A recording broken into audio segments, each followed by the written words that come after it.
We'll look at Renaissance art and artists today.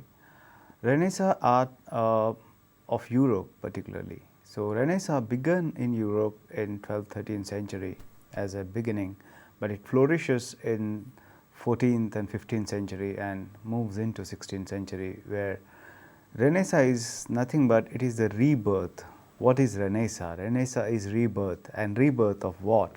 Rebirth of Greek classical age, in spirit, in arts, in philosophy, in culture. So it is basically the rebirth of classical Greece and classical Rome of Europe.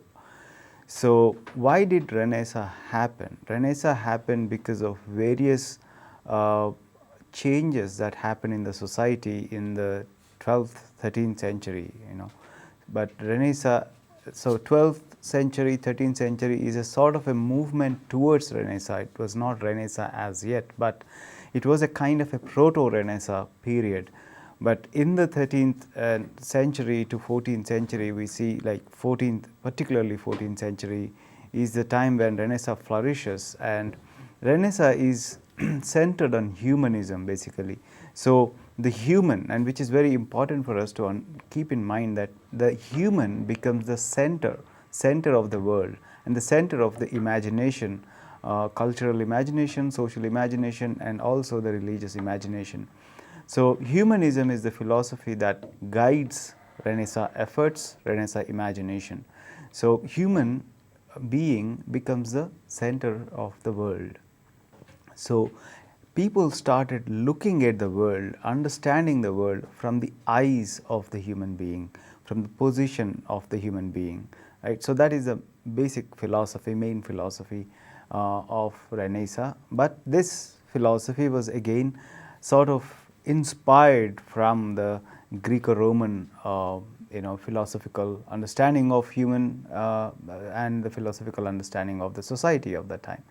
So and it also coincides with various kinds of scientific innovations, and Renaissance also led to new approaches to science and new innovations. So Renaissance was a sort of a revolution within the society, in the sense that it kind of changed the way the society organized itself. So when it comes to the political structure of Renaissance, it was not aristocratic as such, but it operated in the structure of city-states, where a city becomes the center, and the city and the powerful representatives of the city would rule the entire territory, comprised of city as well as villages. So, and it was largely influenced by the powerful and wealthy families. So these are basically the merchant families or the wealthy families who were also operating as banking families. So they were also lending money to the rulers as well as to the businessmen, to the merchants. So these wealthy families really were very influential, both politically as well as socially, and this influence also reflected in the culture, in the cultural efforts, in the cultural patronage. And within that cultural patronage, where they patronized philosophy, translations of Greco-Roman philosophical books, they patronized poets and writers. At the same time, they extensively patronized the artists. So at this point of time, it was not the aristocratic patronage that the artists got, but the patronage of the wealthy families. Along with the wealthy families, we also have patronage coming from the merchant families, from the merchants. So the city-states were very competitive, and there were wars between the city-states, like between different city-states. There were wars, and there was competition of business, of commerce, of culture also. So these families, these wealthy people, competed also in terms of culture, in terms of who is patronizing which artists. So they also determined and recognized the great artists, right? So Venice, Florence, and Milan were very important cities along with Rome. So these were prominent cities, and Florence was a republic. It operated on the republic system of politics. It was not aristocratic, where the republic system is represented, it operates on the representation of a senate. You have different people forming the government rather than one person who is a king is ordering or who is ruling the city or ruling the region. But here the republic system with democratic ideals. So Florence admired the democratic ideals, and we know that the basic democratic form of governance existed in the times of classical Greece. So we can see where the political form that for them was coming from. So it was coming from the Greek classical period. So these four cities are also important for the context of the evolution of Renaissance art and architecture as well as sculpture. So both painting and sculpture as well as architecture. So all these got flourished during the Renaissance, from let us say 15th century to 16th century. That was the moment where it got flourished. So it was a self-conscious effort, like unlike earlier movements of Western art that may be Gothic, Romanesque. You can go into different moments of art in the history, Byzantine art or different moments of art, Charlemagne, Carolingian art.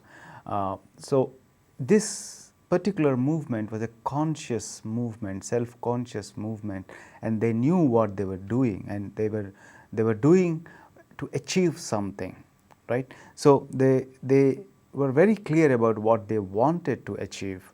So this clarity and rationality is very important when it comes to understanding Renaissance and Renaissance art. So let us quote Petrarch, someone who belonged to this time period. Petrarch was a scholar. So he wrote, I quote, "When the darkness breaks, the generations to come may contrive to find their way back to the clear splendor of the ancient past." So he's clearly hinting at the splendor of the ancient past, which is the Greek classical past. So when the darkness breaks, so that means they imagined that the dark time. So we know that after the end of the Rome and to the beginning of Renaissance, that time period was called as Dark Ages.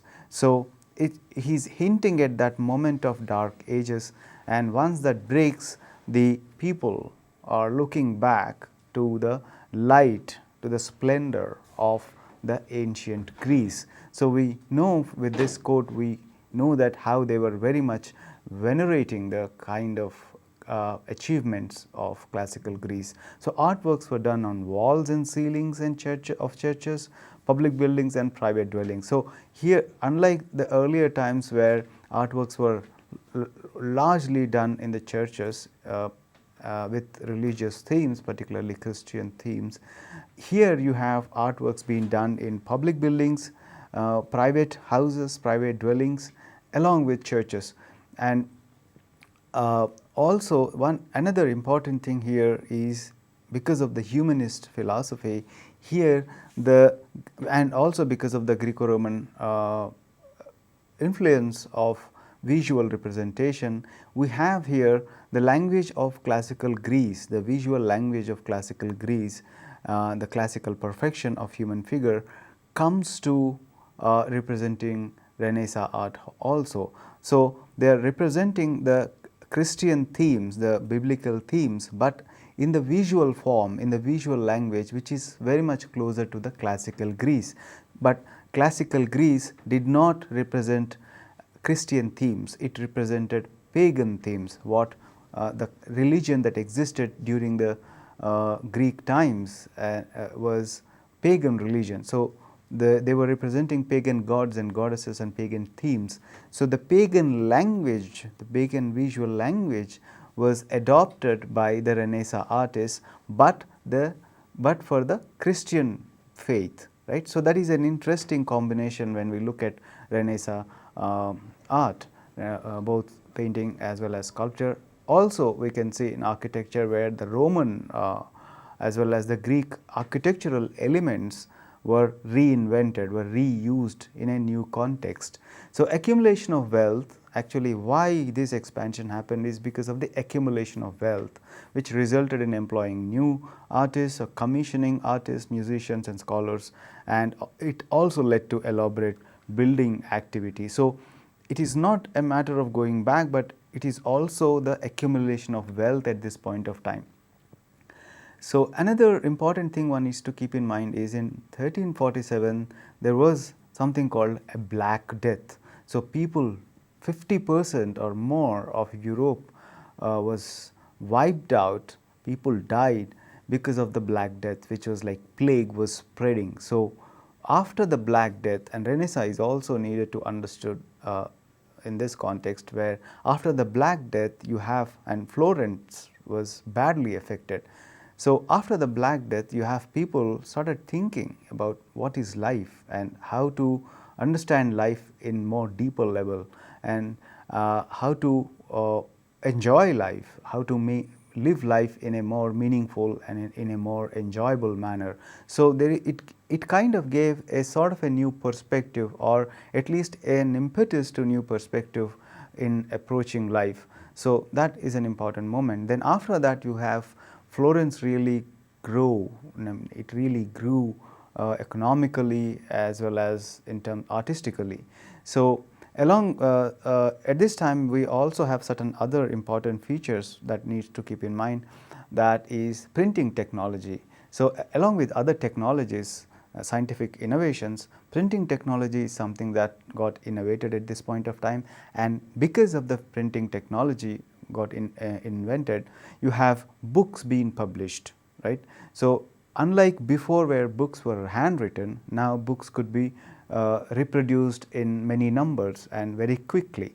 So this led to the spread of education, this led to the increase of number of people who could read, right. So spread of knowledge and the expansion of reading culture. So that is an important feature where knowledge, knowledge is one of the important preoccupations of Renaissance, and spreading knowledge with printing technology is a very important dimension to that, to Renaissance.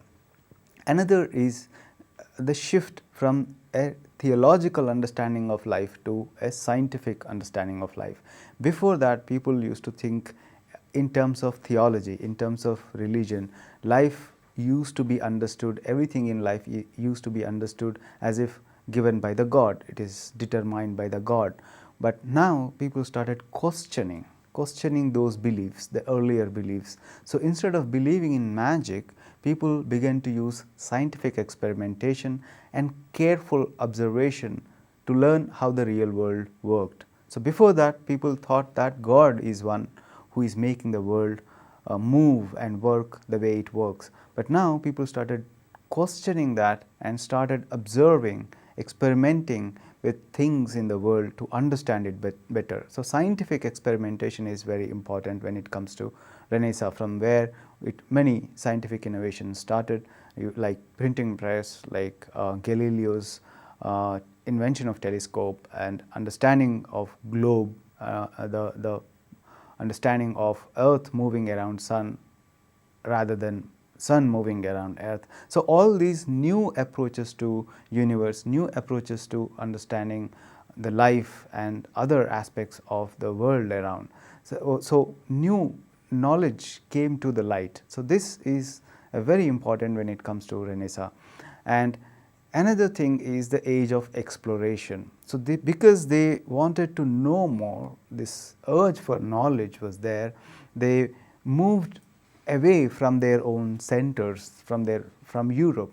So they moved to different other territories. For example, Christopher Columbus, sailed across Atlantic Ocean and he happened to discover America, right? So 1492, he sailed the entire Atlantic to kind of bump into this place later called America. And you have Vasco da Gama, found a route from Spain to the east, and he comes to Goa, right? So many other sailors later, and you have sailing institutes, navigation institutes were set up at that point of time. So you have navigation techniques taught, and trained, people were trained. So you have many explorers started moving away from Europe and in the urge to know other places, and later from there you have something called colonialism. What we later called colonialism started with this urge to explore and know, and then they started exploiting these other places, which is a different story. But it begins with this urge to know the world around. So let us move into the art. Let us move by looking at, let us start looking at the images, the paintings. So when it comes to Renaissance and painting, someone called Giotto is very important. He's considered to be the father of Renaissance painting, because he invented certain techniques of representation which sort of were not there before that. So a certain sense of naturalism he introduced to painting, which was not there before. So naturalism as well as the human quality, So Giotto, he painted this chapel, Arena Chapel in Padua, in Italy. So he was commissioned in the early 14th century. So he painted the entire interior of the chapel with the themes of Christ, with the biblical themes, the life stories of Christ. So if you look at these paintings, like the image that you see, the human figure, as we were talking about, the human figure acquires the centrality here, and the human emotion. If you look at the people who are lamenting, and this is called lamentation, when the body of the Christ is brought down from the cross, and the people are, Mary and other people are sort of attending the body of the Christ. So if you look at the composition is very calculated. Okay, unlike the earlier Gothic painting or the earlier paintings, which were largely illuminations, which were largely manuscripts, and there was Byzantine painting and Byzantine icon painting and murals, which did not have a naturalistic appeal to them. And what is naturalistic appeal? What is this sense of naturalism? Naturalism is something, when you look at the painting or an image, you get to feel as if the people are real, as if that is how people appear outside when you look. So almost natural, nature-like, the way the people appear in the nature outside. So the same kind of effect, the same kind of feeling that you get when you look at the painting. So for example, if you look at this painting by Giotto, Lamentation, where it is a moment of agony, it is a moment of sadness, and you can see on the faces of these people, they look very sad. And the composition, if you look at the composition, all the figures are bent and all the attention of the figures are directed towards the Christ, and the Christ has a halo around his head, as well as Mary, the mother of the Christ. So you have halo for both of them, and all the attention. So you see the figure on the bottom left, whose back is shown to us, who is making a sort of an arc like that, and you have other two figures on the right side in the center. They are also sort of making a sort of curves, arcs like that, which are kind of making our eye move towards the center, that which is the Christ. I mean, towards, he is becoming the center here. And you go back and you look at the cliff, you look at the mountain, and the diagonal, it is made in the diagonal, and the diagonal is sort of making our attention to come down there. And all the angels are very interestingly sort of represented in different perspectives, different angles. They are also in agony, they are also in sadness. So it is not only about the story, but the representation of the story is more emotionally loaded, which is again a human quality, right? So it is very interesting to see how Giotto introduced this emotion into the painting. So if you look at this painting by Giotto again, which is not in the landscape, but which is inside a room, right? And the room is very interestingly composed. right. So, you have a small room which looks like as if it is a wooden house, but the spaces are interestingly composed and architecture is used to create a sense of naturalistic space, right. So, unlike earlier painting, so if you want to understand this, you need to have an understanding of what happened before Giotto.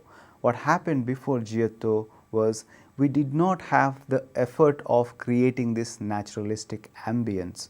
Here Giotto has started it with the help of architecture to begin with. So, architecture here is being used as a technique, as a sort of a mechanism to separate the ambiences, separate the spaces. How is it happening here? So, it is a small room where an angel is coming from the window, right. So, outside in the background you have a blue background which looks like sky, and this in the inside, which looks like a sort of a bedroom, you have Mary kneeling and angel is coming and announcing her, and this is called annunciation, announcing that you will be giving birth to a child before your marriage, right. So, Virgin Mary listens to it, and how, so this interior, and very interestingly that small window is used from where the angel is trying to enter and disclosing this, right. And you have an attendant figure right outside. So, this outside and inside is played very interestingly, and there are very interesting details, for example, the folded bed and the other sort of details, the curtain that you have over there, and it is not very naturalistic, but there is this attempt of naturalism. And another interesting and important feature about Giotto is, if you look at the figures are really sculpture like, they are really solid, they are really voluminous, and there is this sense of gravity, there is this sense of people are really standing or sitting on the ground, and the modeling of the figure is very strong. They look as if they are like sculpturesque, sculpture like. So, this is an example how Giotto has employed architecture as a motif, and how he is dividing the space using this architecture, and within that mechanism you have, angel is coming from the window and she is coming from outside and entering inside. So, the outside inside is created very interestingly, the feel of outside and inside. And in the same kind of a composition, if you look at this painting, in the same kind of a composition, and this is the birth of Christ. So, the Christ is already born, but this is again happening inside this room, right.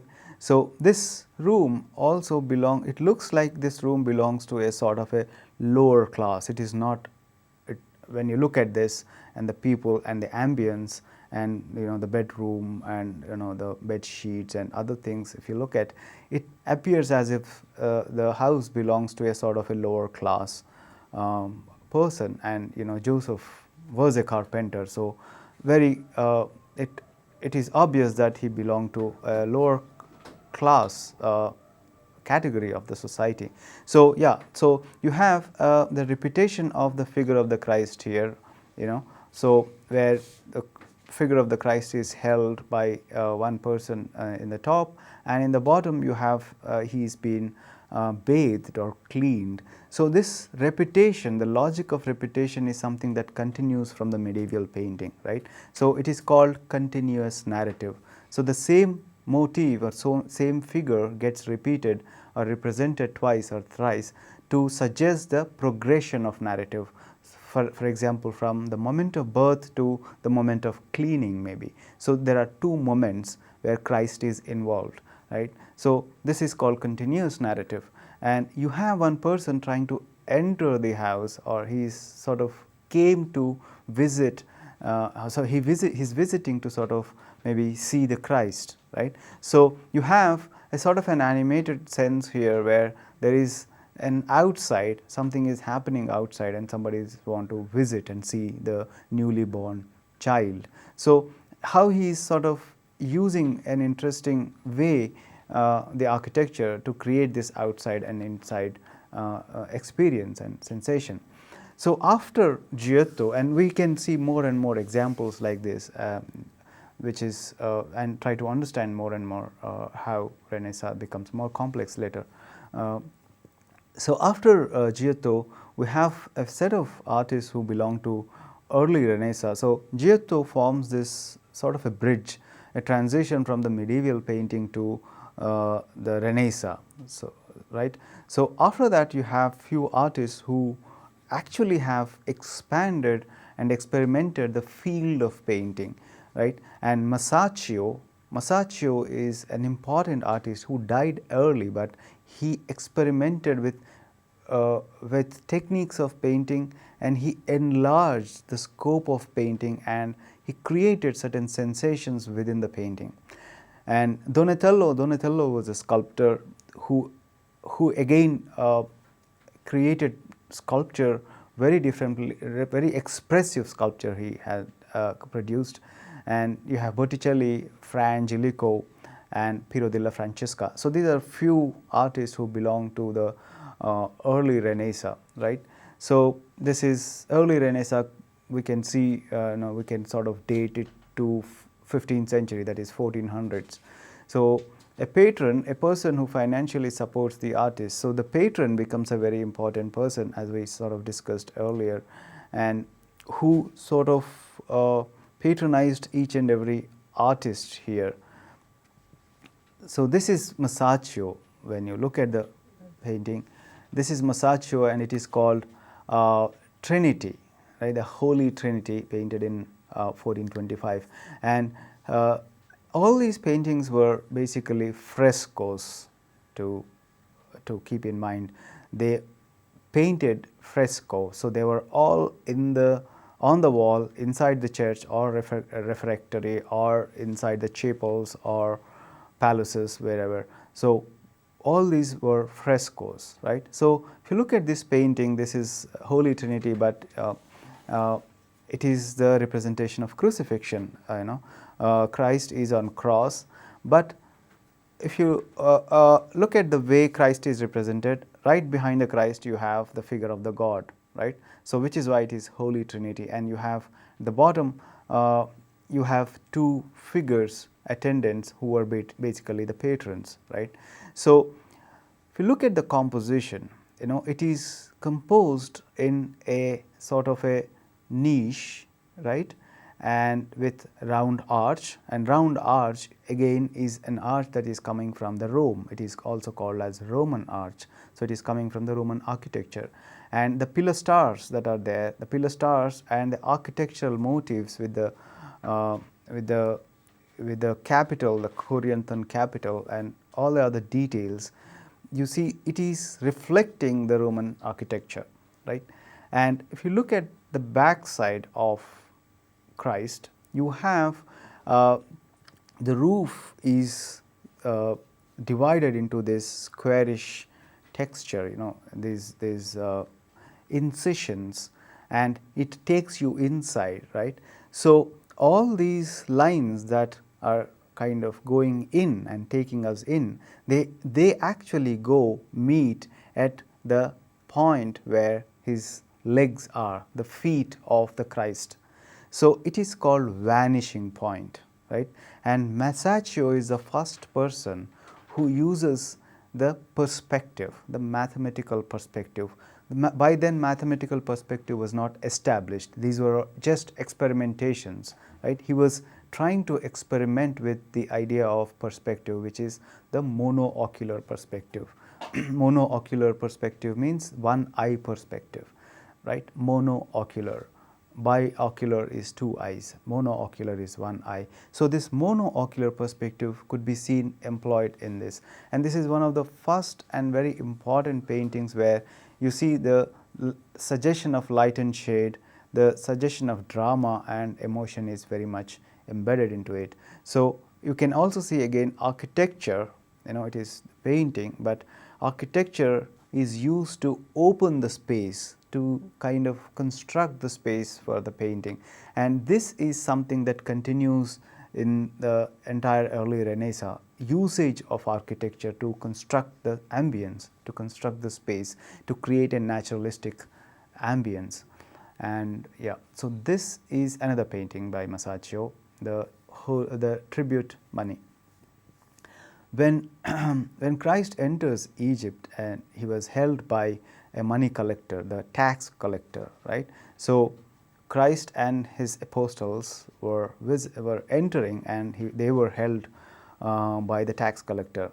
So you can see the tax collector in the center, whose back is towards us, and Christ in the center is directing St. Peter to go to give him money, and they don't have money, but Christ knew where the money was. So Christ asked St. Peter to go to the lake, which is right at the back, and there's a fish, and inside the mouth of the fish you get a coin. So St. Peter goes and gets that coin, and you can see he's handing over that coin to the tax collector on the right side. So even this is a continuous narrative. This is a continuation of the medieval practice of continuous narrative, right? So you have one figure represented twice, both St. Peter's as well as the tax collector. So you have an architectural motif at the right side, and you have a sort of a landscape at the background, which suggests that they are sort of coming from outside the village to inside the village. So they are getting into the Egyptian territory. So this is a suggestion from this landscape to the constructed, the architectural space. And yeah, if you look at the light and shade, it is not very dramatic, but the light and shade is used to kind of model the figures, and the figures and the way the garments, the drapery is very solid, they are very heavy, and it has certain gravity, the sense of volume and solidity. And Masaccio is the first artist who has sort of introduced this volume, light and shade, chiaroscuro, which is called chiaroscuro, light and shade, and using this he created emotion. If you look at this painting, Adam and Eve, and the expulsion of Adam and Eve, you know, Adam and Eve were expelled from the heaven, from the Eden, so that because they have done a sin, right? So this is the moment of expulsion where the angel is, you know, pushing them out, you know. So if you look at it, the light is quite dramatic. The light is coming from the right side, and it is lighting up the bodies, and the bodies, the nude bodies, they show a relation with the Greco-Roman classical nude bodies, right? The kind of musculature, the kind of physiognomy that you see, and the light is making them more and more dramatic. And interestingly, the intense emotion, which is very rare, which is Giotto, we can see little amount of emotion, but here the emotion is dramatized, right? If you look at the faces and the kind of agony that they are going through, so it is very intense. And you know, till then, emotion was not represented in the Christian themes. Till the Renaissance, in the medieval themes, from the late Roman, from the beginning of early Christian art to the late Byzantine, emotion was never represented in the Christian themes, because it was always relegated to the heavenly sort of zone where human emotions did not exist. But during Renaissance, it is emotion that comes to the painting, the human, the human quality. Even the Christ or Christian themes are treated with this emotion. So humanization of Christ happens. That is very interesting, where the Christian themes, you know, are humanized, are ascribed with the human emotions of agony, happiness, you know, pain and longing, and different kinds of emotions. If you look at this painting, St. Peter healing the sick with his shadow. So there are many miracles and many things that happened, and this is one where St. Peter, as he walked across, as he was walking in the street, because of his shadow, when the shadow fell on these sick people, they became healthy, and these are miracles. So this is one of the examples, and you look at the street over there, the sick people sitting, and then the people are watching him, and look at the architecture and the kind of architecture that existed at that point of time, the architecture of the street, and which also kind of helps us to understand and locate what kind of ambience, what kind of street, and what kind of street culture existed during that time. And as you can see, St. Peter is wearing a robe, and the treatment of the robe is very strong. It's very, he's treated with the sense of light and shade, and it is treated with the sense of volume, and you have the followers following him, right? But he, as a saint, St. Peter, he is not very much bothered, or he doesn't know if actually he is healing. Maybe he knew, but he doesn't reflect on his face, because he is very stoic. He's looking very stoic and just moving forward, right? So he is not doing it actively on his own, but his shadow itself is doing, the power of his shadow. So this is a sort of a miracle, an example of miracle, and you have many of such miracles were shown, were painted by Masaccio, particularly in Santa Maria Novella, which is in Florence. So Masaccio was one of the first artists of Florence, who died early, at 28 years, at the age of 28, because of illness. But had he lived for a longer time, we could see that he would have really influenced the entire Renaissance art differently. Now, if you look at the sculpture, Donatello becomes an important sculptor. Donatello is one of the prominent sculptors after, let us say, Ghiberti. So look at this sculpture, which is called David, and this sculpture is nude, and this freestanding nude is done almost after 1000 years. Before this, you have nude standing sculptures we have seen in the context of classical Greece and Rome, and after the fall of Rome, we do not have the nude standing sculptures or the nude sculptures at all.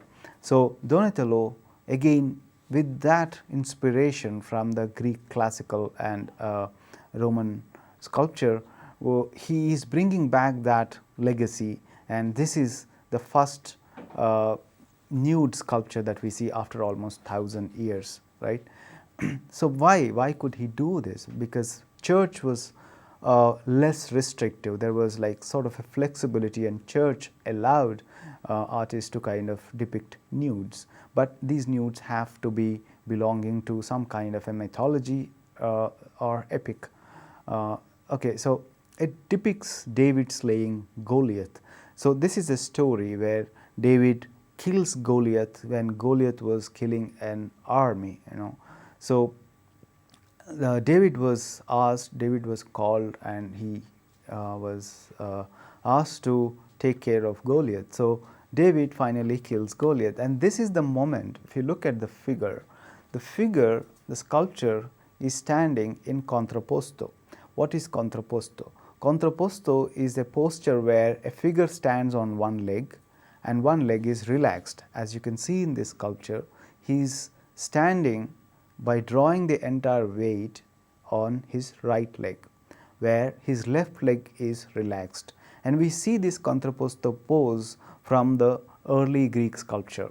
After the archaic, from the beginning of the classical sculpture onwards, we see contrapposto is being extensively used and explored.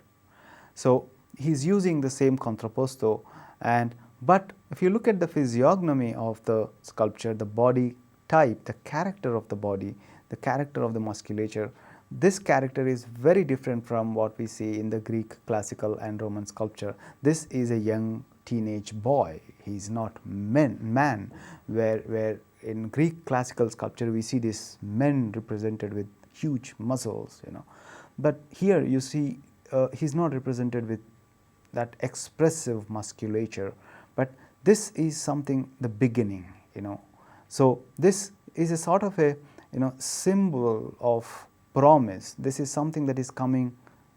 This tells us that something is going to come. It is like giving a promise of a great future of art. So, great future of Florence. So, the David becomes a symbol of Florence, and David becomes the symbol of future and the new spirit that Renaissance proclaimed. So, another sculpture by Donatello. This is so these sculptures were commissioned not by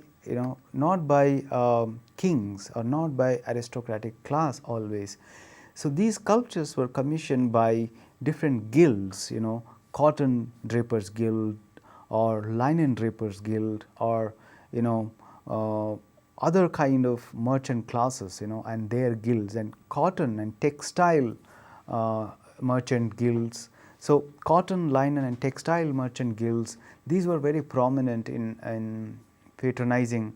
So, these were guilds, different kinds of guilds of different merchants. They were very influential in patronizing, in commissioning artists to make paintings as well as sculptures. And this particular sculpture is patronized by Linen Drapers Guild. And these guilds were very influential in terms of the economy and commerce, and there were competitions, and they had a sort of a cosmopolitan and international networks of trade. So, apart from that, if you look at this sculpture again, this is of Saint Mark, Saint Mark or Saint Michel of Florence, and Saint Mark is an important evangelist, one of the evangelists, and he is represented as an old man here, old man who is saint and who is holding a book, maybe it's a Bible. So, which tells us his sort of a seniority, his wisdom, and his relation with religion, and his knowledge. So, he's old, and look at his beard and the expression. So, all this sort of gives a sense of gravity, a sense of heaviness, a sense of wisdom to a sense of intensity to the entire figure. Again, he is also standing in contrapposto. As you can see, he is standing on his right leg and the left leg is relaxed, and he is holding the drapery. And look at the drapery is treated with certain amount of depth, with certain amount of heaviness. And if you look at the hand, the way the hand is positioned, it is very relaxed. The hand is not stiff, it is very relaxed, and the relaxed hand that is holding the Bible, that is holding that book, and also the drapery in that relaxed leg. And if you look at the other hand, that also looks very relaxed, right. So, the entire body posture is very relaxed, and that is sort of adding to the calmness of this figure, right. And this is a freestanding sculpture again, which is placed later in into the architecture. Donatello has done this equestrian statue. Equestrian statue means statue with the horse. So, this is very much influenced by a Roman statue, equestrian statue again of Marcus Aurelius. We have a Roman statue of Marcus Aurelius placed in the center of the city. So, this is very much similar to what we see of Marcus Aurelius, and it is again by Donatello in the 15th century, in the mid 15th century, and this is 𝗪𝗻. So, that 𝗪𝗻's statue, and you can see here the twist in the head of the horse. One of the legs is lifted up. So, the amount of intensity and skill, and the skill of modeling is very much evident here, and prominent thing is the influence of the Roman sculpture, right. So, let us now move to the another artist called Botticelli. He is a painter, and he is known for this particular painting, which is called the Birth of Venus.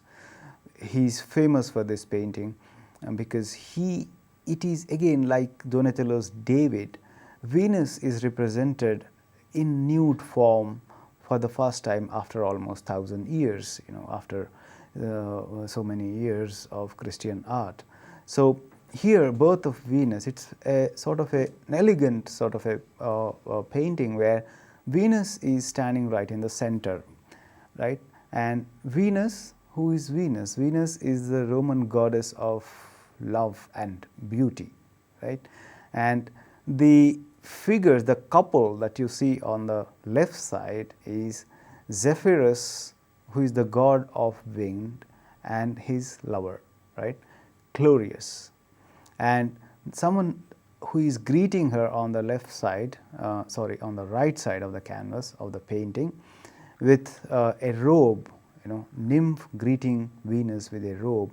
The nymph, the name of the nymph is Pomona, right? So why is this happening? This is happening because it is a poem written by Angelo Poliziano, right? An Italian poet who is a humanist. He wrote a poem on Venus, on the birth of Venus. So based on the poem, where how the Venus is coming out of the sea, and she's standing on the shell, we never have this narrative before, this kind of a painting before. So it is Botticelli who is visualizing based on the poem based on Angelo's poem.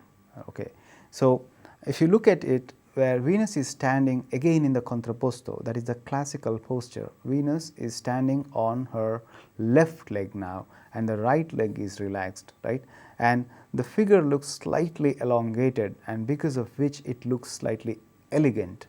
And the face, the facial structure and the face is painted really beautifully. There is the sense of beauty and elegance in the face, and her hand is resting on her breast, right? So this is a gesture that we can see used by later artists also. And she is born as if she is coming out from the sea, born from the sea, and she is coming out in the shell. And she is welcomed by this nymph on the right, where she is offering a robe to her, and you have the wind god blowing wind onto her, and along with the wind he is also blowing some flowers. And it's a very interesting painting. There is certain kind of a linear quality in terms of drawing and in terms of representing different forms in their crispness. We do not have yet a sense of atmospheric perspective. We do not have yet an employment of perspective as such, but the organization is sort of arbitrary, just with a certain understanding of painting and understanding of composition. And if you look at the way the waves on the sea is painted, it is very schematic and has an ornamental touch. And the trees on the right side also has this ornamental linear quality of painting. So this is a very important painting which influenced later artists about the imagination of Venus. And this is another painting by Botticelli, and this is very interesting for its usage of the architecture. This is the same theme. The theme is Annunciation, where the angel comes and discloses to Mary that you are going to give birth to a child. So it looks very dramatic. The composition is very dramatic. The figures look very dramatic. We can see that angel is looking as if it just dropped from the sky, just and arrested in that motion, and you have Mary taken aback, and she's standing in a posture which is very dramatic. It is not very natural.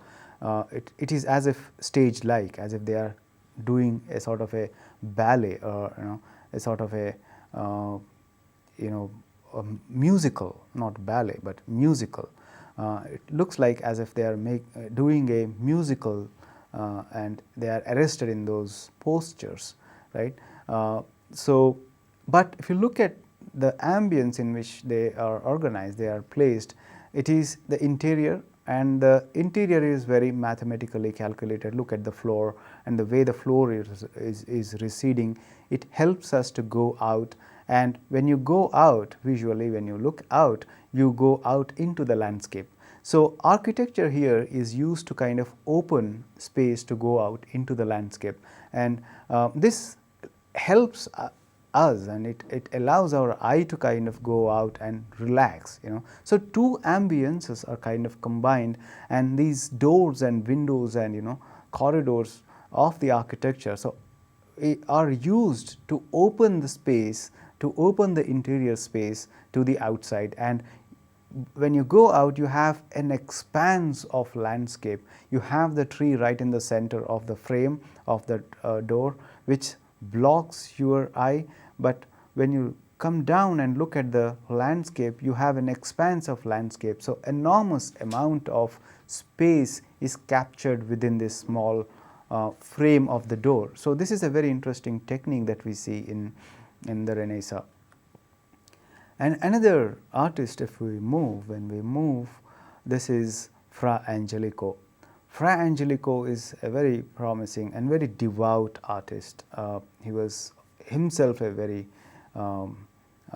intensely embedded in the belief of Christian practice, particularly, of course, Catholic Christianity. So he was also part of a monastery.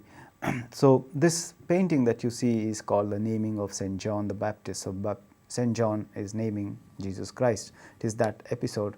So it is like any, you have a saint who is sitting over there, and you have, it looks like a secular event. It looks like any newborn boy is carried to this saint and he is naming. It is like any other event. There is no magnanimity about it. There is no great affect to it, but it is simple. It is not glorified, but it is sort of simplified, austerized. So this is the quality of Fra Angelico. Fra Angelico sort of compresses things and makes it simple, unlike, let us say, Masaccio, who sort of makes it dramatic, or Botticelli, who sort of makes it dramatic. But Fra Angelico makes them more austere, more simple, and more economical when it comes to expression, more simple. So the architecture is also used simply. We do not yet have perspective being used. The architecture is not following the principles of perspective, but it is painted with arbitrary understanding of perspective. The interesting thing is, look at the way the grass underneath is treated. It looks as if it is a carpet, right? So yet we do not, there is an attempt to naturalism, but at the same time we do not have artists achieved so much of naturalism. We have seen some amount of naturalism being achieved in Masaccio's paintings, but the other artists were different, because they did not continue from Masaccio. Masaccio explored something and he happened to have died, but the other artists were painting in their own ways. Maybe they didn't know what Masaccio was doing. So this is a very interesting composition.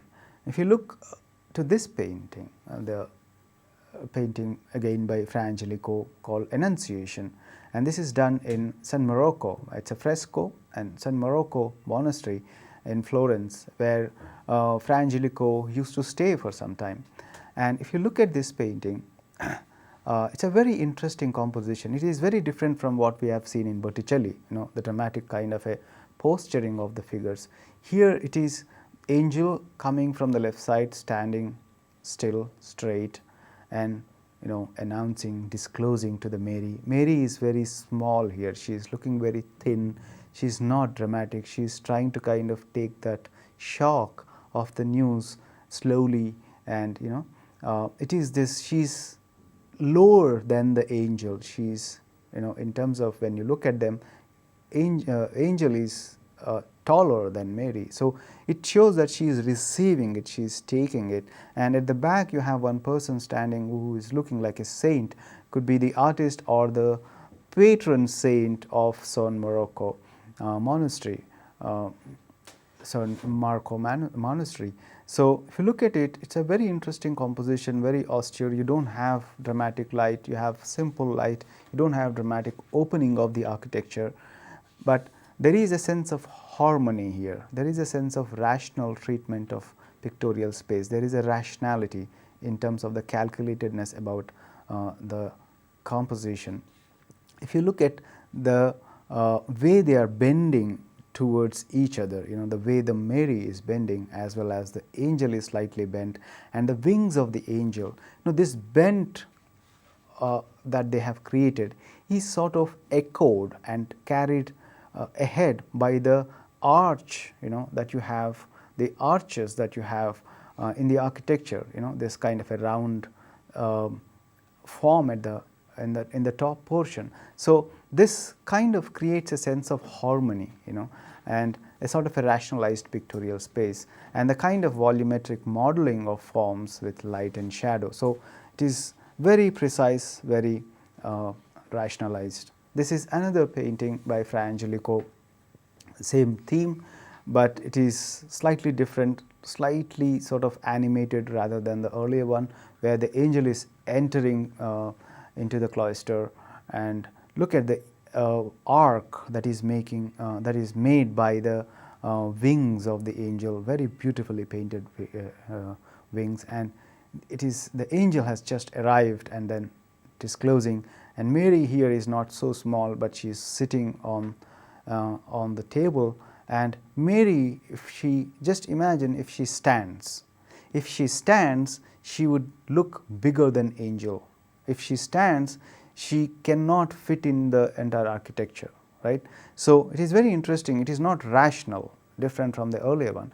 So if Mary stands in this particular ambience where she is sitting, she would hit the roof, she is so tall, right? And angel is just coming and disclosing, and the entire setup is placed in this architecture filled with Roman arches and Roman columns. And on the left side you see the grass is represented and the foliage is represented, which is very ornamental. The grass looks like almost like a carpet. So this is another painting, again in the same San Marco monastery, but the same theme, but there is a slight difference, and very important difference, not slight but quite some difference when you look at the painting.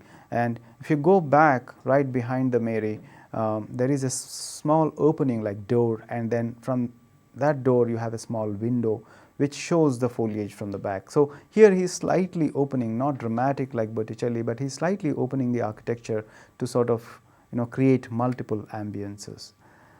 So we have seen the early Renaissance, the Renaissance in its early part.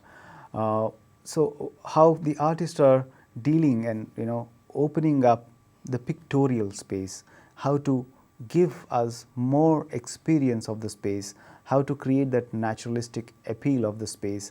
So within that, the humanization of Christian themes are happening. The human, the Christian figures, the Christian themes are represented in the human bodies almost, with the emotions and the reactions and the responses. So Renaissance, the early Renaissance, we can see architecture is becoming more important in the painting, and the humanization of the Christian theme. Almost the Christ is coming down to the earth and he's becoming human and experiencing the human emotions. So this is the kind of early part of Renaissance that we have seen.